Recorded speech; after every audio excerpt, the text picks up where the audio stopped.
keessa booda nama miidiyaa kanarraa jaalladhu kabajuu jiraatu samuudha. Rabbiin jannatal firdawsi inna addunyaa gabaabduu kana jedhanii nama narrabsina. Komintii jalatti dhuftanii nama narrabsina. Gisee isaa gabaabduudha. Mucaan kun kaleessa fayyaadheen gadda nu wajjin taphataa ture. Gaskiina dhufee nu wajjin taphataa ture. Garuu adda nu biraa dhabamate. Argitanii Rabbiin jannatal firdawsi ituun garuu ni dhiisa. Baay'ee na gaddisiisu. Saboon sabaa addunyaa kanarraa boqotuun isaa baay'ee na gaddisiise. Sababni illee yoo jettan obboleeyyan kiyya. Mee nuti maaliif wal jibbina? Saboon kaleessa maal dalagaa ture? Ummata isaatii. Wallahi baay'ee garaana nyaatee jira. Mucaan kun baay'ee tokko natti dhagamee jira. Wallahi Rabbiin kee jannata firdawsiin isa haa gammachiisu. Obboleeyyan kiyya hundumtii keessanuu saboo sabaa namni muslima taata namni kamuyyuu du'aa godhaafi mucaa kana. Kaleessa biyya galee harmeetii yalaalee deebi'a jedhee yeroo asitti deebi'uu dadhabu maaltu isinitti dhagama?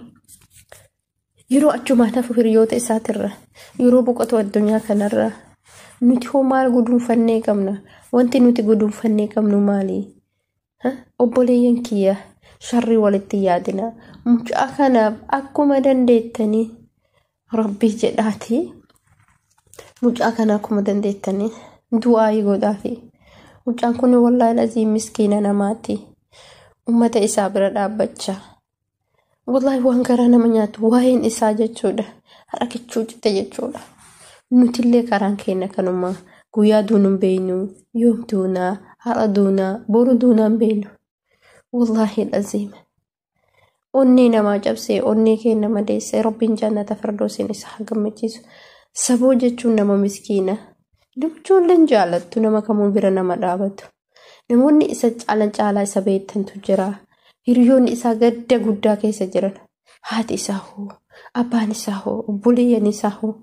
Kanuu akkatti gubanne isaan maal ta'an? Obboleeyyan kiyya hundi keessanuu ammuma dandeettan akkuma Naasir Aanolee jedhe. Namoonni haqa isinirraa qaburraa qabaattan deebisaa fi itti himadhaa. Wallahi namni tokko deeyni namaati yoo kan darboota addunyaa tanarraa maasiyaa guddaadha. Naasir waan bareeda kaase waan gaarii kaase mucaa kana yoo hayte keessan irra jiraatte mucaa kana deebisaa jedhe.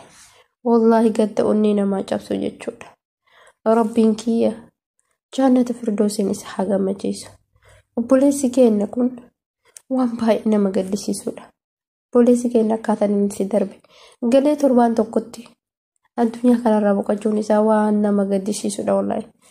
Garuu immoo wanni godhan hin jiru. Wanni Rabbiin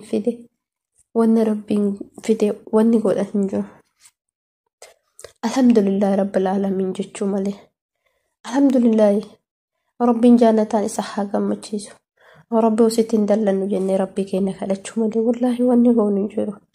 Obboleeyyan kiyya mucaa kana hammuma dandeettaniin du'aa godhaa. Bira dhaabbadha du'aa godhaa fi Rabbiin jannata firdawsiin isa haa gammachiisu.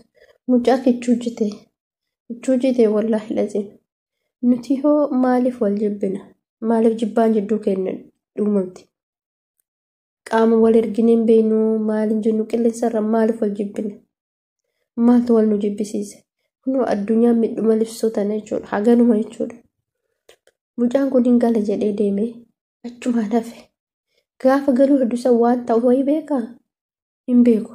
Garuu alhamdulillah haadha isaa san sakandii muraasatillee ija keessa argee haati isaa sanitti seenaa guddaa ta'an. Garuu ijaan arguun isii suni alhamdulillah maali hojjetan haga san ijaan argite darbuun wanni godhan hin jiru waan Rabbii waan ta'eef.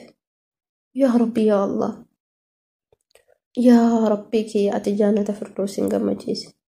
Mucaa kana immoo sagalee ta'a. Mucaa kana immoo du'aa godhaafi. Mucaa kana sagaleen isin taatan. Mallaqa isinirra jiru. Ka isaa isinirra jiraate keessa yoo irra jiraate sagaleen kanuma. Daddaftanii waan san ofirraa deebisu yookaan immoo uummatatti himtanii haqa keenya nuu haa kafalu jechuun yookaan immoo nuti dhiifnee fi jirraa nullee karaan keenya kanuma. Boru nullee achi nanqannu namoonni jettan yoo jiraate wallahi nanqannu. Bultiin addunyaa tuni gabaabduu obboleeyyan ta'e. Ani maal keessa jira ati maal keessa jirta? Azala ofirratti hin deemne jechuudha.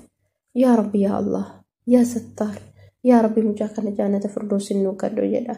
Nuu kadhadhaa.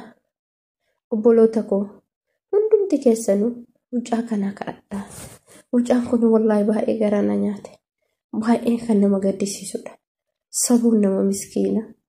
Sabuun saba isaatiif yaada. Hojiin inni hojjete darbee garaa nama nyaata. Wallahi ani waan dubbadhu hin qabu. Obboleessa keenya kana Rabbiin jannata firdoosin si haa gammachiisu. Addunyaa akirallee si haa gammachiisu.